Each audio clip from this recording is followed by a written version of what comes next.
Assalamualaikum warahmatullahi wabarakatuh. Kembali lagi kita di mata kuliah Bioteknologi Dasar. Kali ini kita akan membahas dan mendiskusikan tentang biomasa sebagai substrat bioteknologi.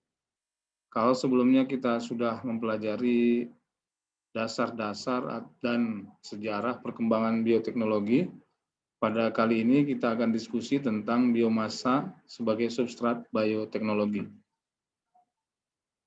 Adapun tujuan pembelajaran kita pada kegiatan ini, yang pertama itu adalah mampu menjelaskan biomasa, yang kedua mampu menganalisis biomasa sebagai substrat bioteknologi, dan yang ketiga mampu mengevaluasi jenis biomasa.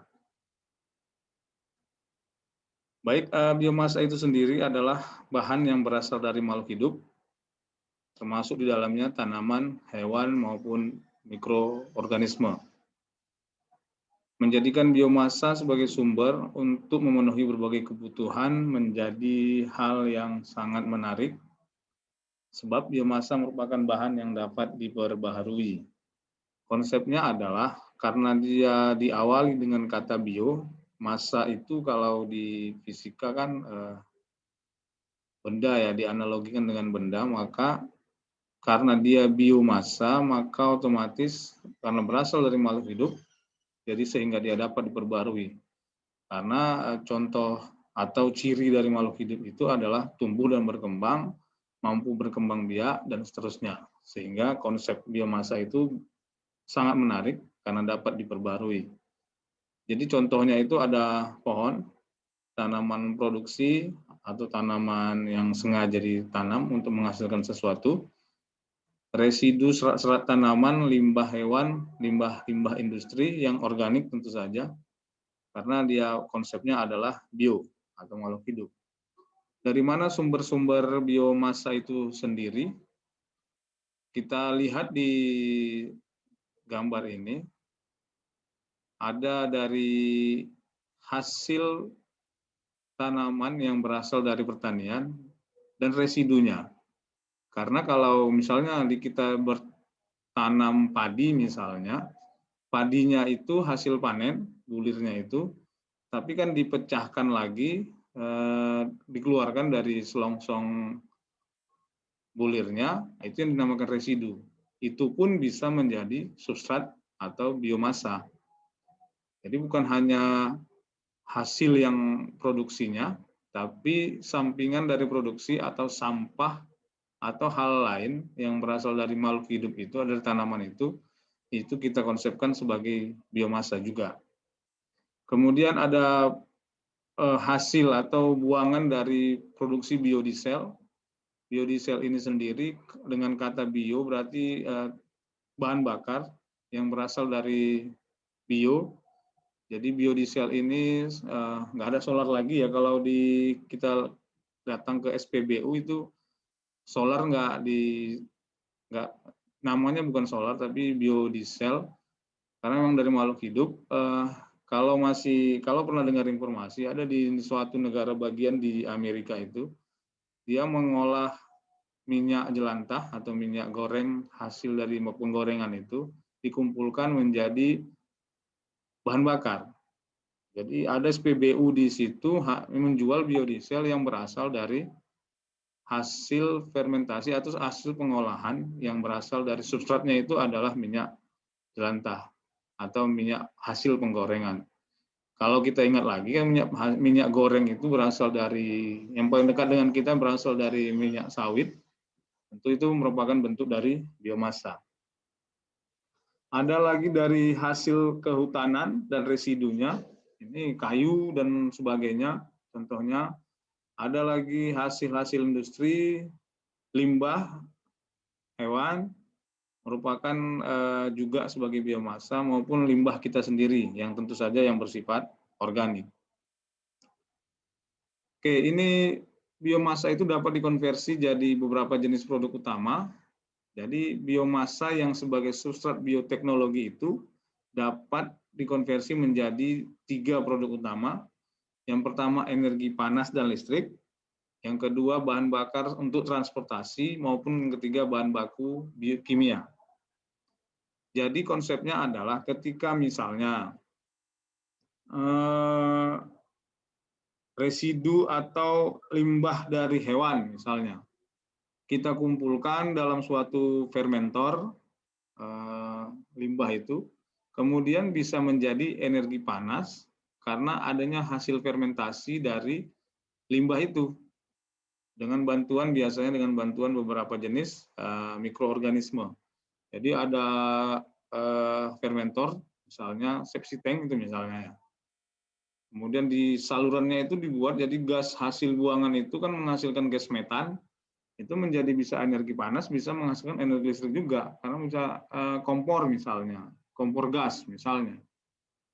Jadi beberapa daerah misalnya di Indonesia ini kalau masih ingat ada beberapa informasi, daerah itu penghasil peternak sapi, limbahnya itu dikumpulkan dalam suatu fermentor, hasil fermentor itu dibuat selang, itulah yang dialiri ke rumah tangga menjadi gas. Jadi biomasa itu bisa dikonversi menjadi energi panas dan listrik. Kalau untuk bahan bakar transportasi seperti yang kita diskusikan di awal tadi, contohnya adalah biodiesel. Bioetanol misalnya, itu kan bahan-bahan bakar yang sifatnya lebih baik bagi lingkungan karena berasal dari biomasa makhluk hidup. Kemudian bahan baku kimia juga bisa digunakan beras yang diolah dari biomasa sebagai substrat bioteknologi. Bahan baku kimia misalnya etanol, itu bioetanol bisa digunakan sebagai bahan baku kimia campur parfum misalnya, atau sebagai zat kimia untuk pengekstrak tanaman untuk menghasilkan ekstrak etanol. Jadi etanolnya itu yang digunakan berasal dari hasil mungkin fermentasi dari biomasa sebagai substrat bioteknologi. Sehingga nanti pemilihan jenis biomasa untuk dikonversi menjadi produk-produk di atas itu, yang 3 tadi, itu ada kaitannya dengan sifat-sifat fisik dan sifat kimianya. Jadi belum terjadi spesifikasi sifat itu harus tahu terlebih dahulu sebelum biomasa dari substrat itu mau dipakai untuk apa. Jadi perlu penelitian awal terkait substrat-substrat itu, sehingga nanti kalau difermentasi misalnya akan menghasilkan jenis atau menghasilkan produk apa. Kemudian sifat-sifat inilah yang melekat pada biomasa yang selanjutnya bisa menentukan proses konversi dan teknologi pengolahan selanjutnya. Konsepnya adalah harus dilakukan penelitian dasar terlebih dahulu. Misalnya tadi dedak bulir itu kan tanaman padi itu bisa jadikan pupuk misalnya. Tapi kan kita harus pahami itu apa yang terkandung dalam hasil bulir itu misalnya. Kemudian dari kotoran sapi, apa yang bisa kita ambil atau kita olah dari kotoran sapi itu? Tentu saja kandungan kotoran sapi itu harus kita pahami. Supaya nanti produk yang dihasilkan dari proses konversi itu bisa sesuai dengan harapan kita. Jadi penelitian dasar harus dipahami. Jadi konsep ilmiah itu yang 5 mengidentifikasi, menyelidiki dan seterusnya itu perlu dilakukan sebelum menghasilkan suatu produk yang berasal dari biomasa, produk bioteknologi yang berasal dari biomasa. Adapun sifat-sifat dan karakteristik penting pada biomasa yang perlu diperhatikan ada beberapa. Yang pertama itu kadar air, nilai kalori, kandungan residu dan abu, kandungan logam alkali, dan rasio antar selulosa dan lignin. Kenapa 4 hal ini menjadi penting? Yang pertama kita kupas kadar air. Ada biomasa yang punya kadar air tinggi, kemudian hasil produk yang mau kita olah itu tidak boleh menghasilkan kandungan air di dalamnya. Maka otomatis kadar air biomasa itu, substrat awalnya itu harus dipertimbangkan. Substrat mana yang misalnya punya kadar air yang rendah, tapi bisa menghasilkan produk yang sesuai dengan kita inginkan. Karena terkait dengan cost atau biaya dalam pengolahan itu. Jadi kadar air itu menjadi penting. Ada produk yang memerlukan kadar air yang tinggi. Contoh tadi bioetanol tadi, tentu saja tidak memerlukan kadar air, produk airnya, etanolnya. Maka otomatis kalau dia berasal dari makhluk hidup, tentu saja limbah makhluk hidup itu kan komposisi tubuh makhluk hidup itu kan dominannya air. Maka limbah yang ada pada hasil produk makhluk hidup itu tentu saja komposisi salah satunya adalah air. Kalau kita menghasilkan produk bioteknologi dalam bentuk bioetanol, tentu saja kadar air dalam substrat itu harus kita hilangkan. Nah, itu yang penting. Yang pertama, yang kedua nilai kalori. Nilai energi yang dihasilkan dari produk atau biomasa itu. Yang ketiga, kandungan residu dan abu. Kenapa ini juga penting? Misalnya kita pengolahannya harus pengasapan misalnya. Kalau biomasanya yang hilang atau substratnya hilang lebih banyak dibandingkan produk yang dihasilkan dan menjadi abu, ini menjadi masalah. Masalah utama itu tentu saja cost, biaya yang dikeluarkan jauh lebih besar, maka perlu diperhatikan. Kemudian kandungan logam alkali dan rasio antara selulosa dan lignin.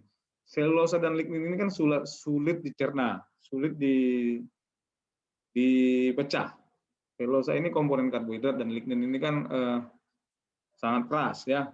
Maka kalau dia menjadi substrat atau produk awal dari bioteknologi, maka selulosa dan lignin ini harus kita perhatikan apa yang bisa membuat selulosa dan lignin ini pecah atau terurai, atau ibaratnya kan karena selulosa ini karbohidrat kompleks, maka dia harus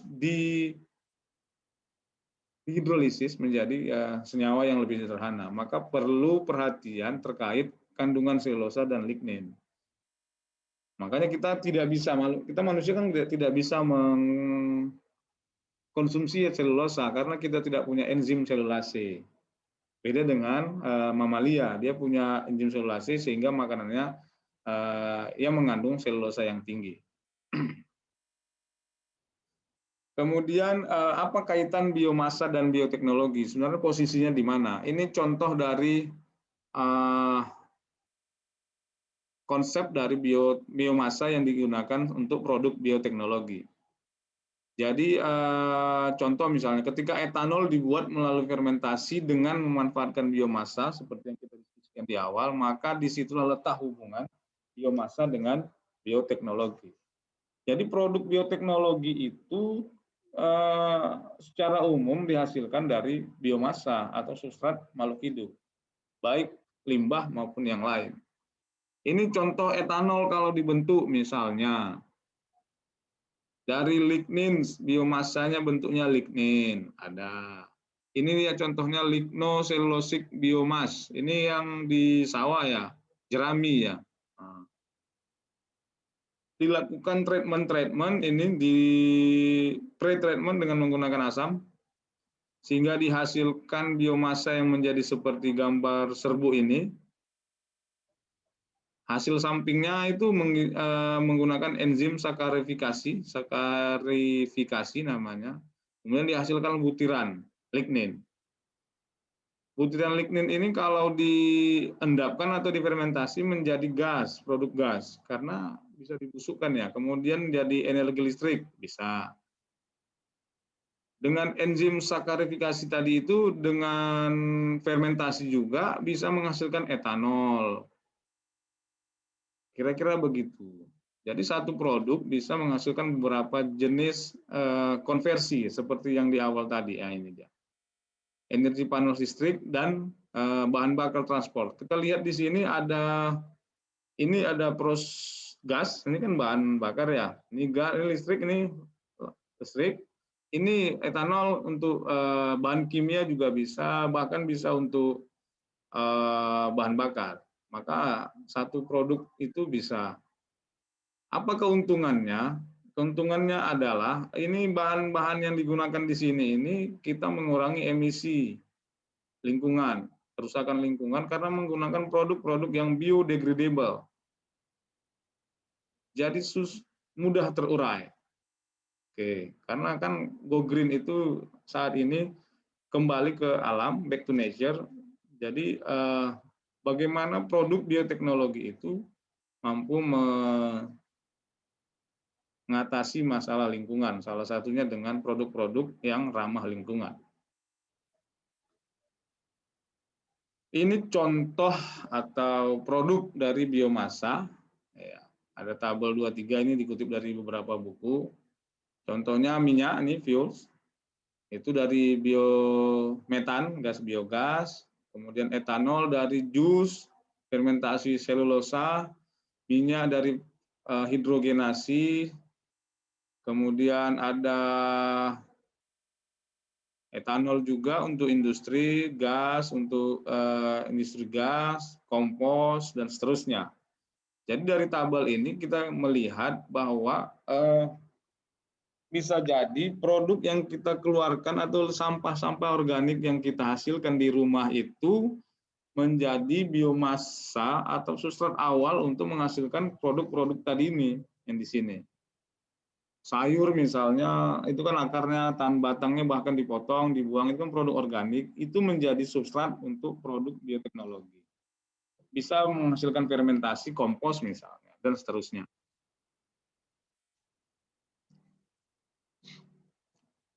Ini contoh juga, ini bioteknologi bukan hal yang baru, sudah digunakan bahkan ratusan tahun yang lalu. Ini produknya ini roti, wine dan bir, ini kan produk bioteknologi. Yogurt, kenapa ini produk bioteknologi? Karena dia dihasilkan dari substrat biomasa makhluk hidup. Bahkan prosesnya pun menggunakan makhluk hidup. Contoh yang yogurt itu. Yogurt itu kan susu, kemudian dicampur dengan beberapa jenis bakteri yang kita kenal misalnya Lactobacillus misalnya, menghasilkan produk yang kita minum itu kan susu dari makhluk hidup. Kemudian makhluk hidup yang mengolah susu itu sehingga menghasilkan yogurt. Kemudian ada wine dan bir. Wine itu fermentasi juga, bir juga. Dari mana dia dapat? Dari bantuan makhluk hidup dengan substratnya adalah anggur misalnya, makhluk hidup, biomasa. Jadi konsepnya di situ. Ini ya kalau mau melihat peluang investasi biomasa itu kita memerlukan energi yang sangat besar. Nah, dari mana diambil? Ini contohnya ini. Sumatera itu 590 megawatt dan seterusnya. Ini peluang-peluang konsep bioteknologi dalam biomasa. Jadi substrat-substrat yang sampah itu yang kita bilang dalam tanda kutip itu bisa menjadi salah satu alternatif untuk menghasilkan energi misalnya. Nah, ini dari Sinarmas, dari BKPM sumbernya. Ini kondisi energi saat ini ya, ini crude oil, natural gas. Nah, posisinya itu adalah bagaimana bioenergi itu berkesinambungan, tapi tidak merusak lingkungan. Maka produk-produk bioteknologi inilah yang diharapkan menjadi sebuah gebrakan baru untuk mengurangi sampah-sampah fosil ini. Karena hidrokarbon itu kalau dilepaskan ke alam, itu tidak serta-merta akan terurai, maka perlu waktu. Bahkan gas emisi yang dihasilkan dari pabrik-pabrik itu menggunakan energi fosil itu bisa mencemari dengan berkurangnya lapisan ozon. Itu yang seperti yang kita dengar. Ini juga sama. Ini kalau mau melihat alurnya kira-kira begini. Misalnya ada hasil produk pertanian. Kemudian biomasanya bentuknya apa? Misalnya tebu dan seterusnya. Apa yang bisa dihasilkan dari situ? Ini tabel-tabelnya ini. Alurnya ceritanya begitu. Ada produk bahan baku, kemudian bahan baku itu diolah menjadi sesuatu. Kalau makanya kita kan pemerintah kita melarang mengekspor bahan baku. Karena satu bahan baku itu bisa menghasilkan beberapa jenis produk. Kalau kita hanya mengekspor satu, sementara yang bahan baku itu ekspor satu ke luar negeri, kemudian luar negeri mengolah menjadi 5 produk, kemudian diimpor lagi ke kita, maka kita minus 4. Kita ekspor satu, tapi yang datang 4. Gara-gara satu bahan baku yang kita ekspor itu. Maka prospek bahan baku itu harus dijaga untuk menghasilkan produk-produk bioteknologi yang berkualitas. Tinggal yang berminat nanti siapa yang mau berminat melakukan penelitian lebih lanjut, mana sebenarnya perbandingan terbaik untuk menghasilkan bioetanol yang untuk jenis kendaraan ini misalnya. Itu kan perlu penelitian. Harapannya begitu nanti. Oke, baik. Terima kasih dari paparan kita pada hari ini. Jadi kesimpulannya yang bisa kita ambil adalah produk bioteknologi itu dominan dihasilkan dari biomassa yang diambil dari substrat. Substrat itu banyak sumbernya, dari pertanian, perkehutanan, bahkan limbah rumah tangga. Itulah yang substrat biomassa yang menjadikan produk bioteknologi. Maka produk-produk sampingan tadi itu silahkanlah menjadi peluang bagi kita untuk mengolahnya menjadi produk-produk bioteknologi yang ramah lingkungan dan murah, sehingga pemberdayaan masyarakat, lingkungan aman, dan seterusnya. Maka pelajari kembali lagi nanti konsep-konsep alur dari biomassa. Baik, terima kasih atas perhatian kita. Sampai ketemu di pembelajaran berikutnya. Assalamualaikum warahmatullahi wabarakatuh.